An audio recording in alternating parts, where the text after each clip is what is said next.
বিকেল রিউজ লাইফের share channel তোমাদের আবার ওয়েলকাম। তো আজকে আমরা যাচ্ছি হায়দ্রাবাদের একটা সবচেয়ে বড় মল, যে কলিগরা বলছিল এখানে এএমবি বলে, হায়দ্রাবাদে এএমবি বলে একটা মল আছে, সেটা নাকি হায়দ্রাবাদের সবচেয়ে বড় মল।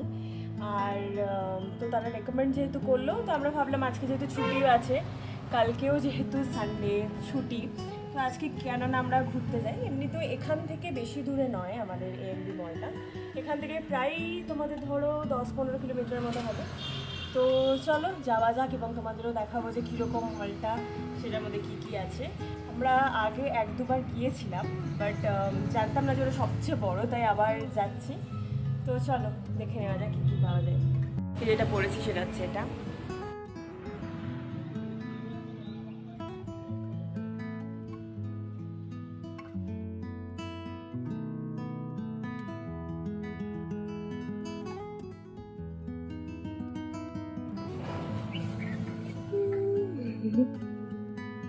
ও যতক্ষণ স্কুটিটা বের করছে আমি তোমাদের দেখিয়ে দিই। আমাদের অ্যাপার্টমেন্টের সামনে সামান্য জায়গা নিয়ে, এই ধরো 3-4 ফুটের মতো জায়গা নিয়ে বিভিন্ন ফুলের গাছ লাগানো আছে।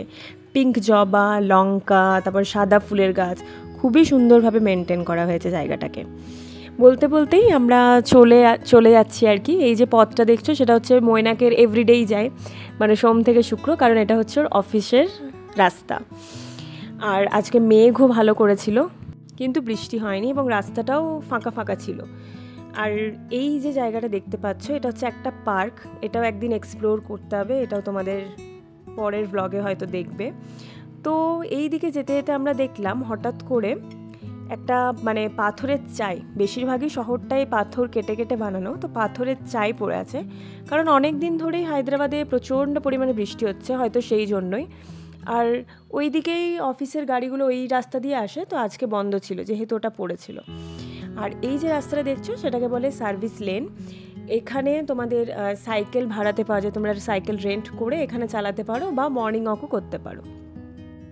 তো ফাইনালি 40-45 মিনিটস স্কুটি চালানোর পর ফাইনালি আমরা পৌঁছে গেলাম এএমবি মলে। রাস্তাতে অতটা ভিড় না থাকলেও যখন আমরা পৌঁছালাম মলে, পার্কিং থেকে শুরু করে মলের বাইরে পুরো মানে ভিড়ে ঠাসা ছিল। তো দেখতে দেখতে আমরা পৌঁছে আমরা দেখতে পেলাম যে বিভিন্ন ধরো তোমাদের যে 15 অগস্টের থিম হয় সেই অনুসারে বিভিন্ন জায়গায় ফটো তোলার সেলফি জোন বানানো আছে, তারপর বিভিন্ন রকম অ্যাক্টিভিটিসও চলছিল। তো এখানে বলতে গেলে অনেক দোকান আছে, তোমাদের ঘুরে ঘুরে দেখতে হবে প্রত্যেকটা ফ্লোরে। যেটা আমার ফেভারিট সেটা হচ্ছে মিনিসো, যদিও এই মিনিসোতে তেমন কিছু ছিল না, তো আমরা ভাবলাম আমরাও কেননা ট্রাই করি। তো আমরা বসে এখানে ছবি টবি তোলার পর তারপর আমরা গেলাম এক্সপ্লোর করতে দোকানগুলো।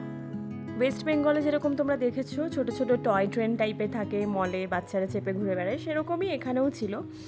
এর সাথেও অনেক দোকান ছিল। দোকান দেখতে দেখতে দেখলাম যে এখানে থিমটা দেখো পুরোটাই 15 অগস্টকে বেস করে বানানো হয়েছে। তো এখানে কিছু ছবি তোলার পর তারপরে আমরা কিছু দোকান এক্সপ্লোর করলাম। প্রথমত ওয়েস্ট ওয়াইডে যেহেতু বলছিল সেল চলছে, তো সেখানে গেলাম, কিন্তু সেখানে সেরকম আমাদের কিছু পছন্দ এলো না। এখানে যে ওয়ান পিসগুলো দেখছো সেগুলো 999 থেকে স্টার্ট, এবং আমার কাছে এরকম প্যাটার্নের 2-1টা আছে, তাই আমার অতটাও কিছু একটা আহামরি লাগলো না। তো এখান থেকে বেরিয়ে আমরা দেখলাম একটা জায়গায় খুব ভিড়, তো সেখানে দেখলাম 15 অগস্টের জন্য ফ্রিতে নেল পলিশ, দেন ফ্রিতে ধরো তোমাদের হাতে এঁকে দিচ্ছে, বাচ্চাদের জন্য ফ্রিতে এখানে পুরো লাইন দিয়ে বেলুন দেওয়া হচ্ছিল। তো এই জিনিসগুলো খুবই সুন্দর ছিল, মানে সত্যি খুব সুন্দরভাবে ওরা সেলিব্রেট করেছে 15 অগস্টকে। তারপরে আমার কিছু রাবার ব্যান্ডের ক্ল্যাচারের দরকার ছিল, তো আমরা সেই সেকশনে গেলাম। এখানে অপূর্ব কালেকশন ছিল, কিন্তু আরেকটা জায়গা ছিল এখানে, এই সামনেখানে আরেকটা স্টলও বসতো নেপালিদের, সেখানে অপূর্ব কানের। তোমরা যদি আসো এখানে অবশ্যই চেক আউট করবে, 199 থেকে স্টার্ট। কানেরগুলো সত্যিই অপূর্ব ছিল, অপূর্ব। তো আমরা এখান থেকে ফাইনালি কী কিনলাম, যেমন এখান থেকে আমার 3টে স্যুট পছন্দ হয়েছিল লিবাসের, যেহেতু দুর্গাপুজো আসছে কাজে লাগবে এবং স্কুলেও কাজে লেগে যাবে। ইয়াররিংসও পছন্দ হয়েছে। তো কী কিনলাম সেগুলো পরবর্তী ভিডিওতে আমি তোমাদের দেখাবো। ততক্ষণ পর্যন্ত টাটা।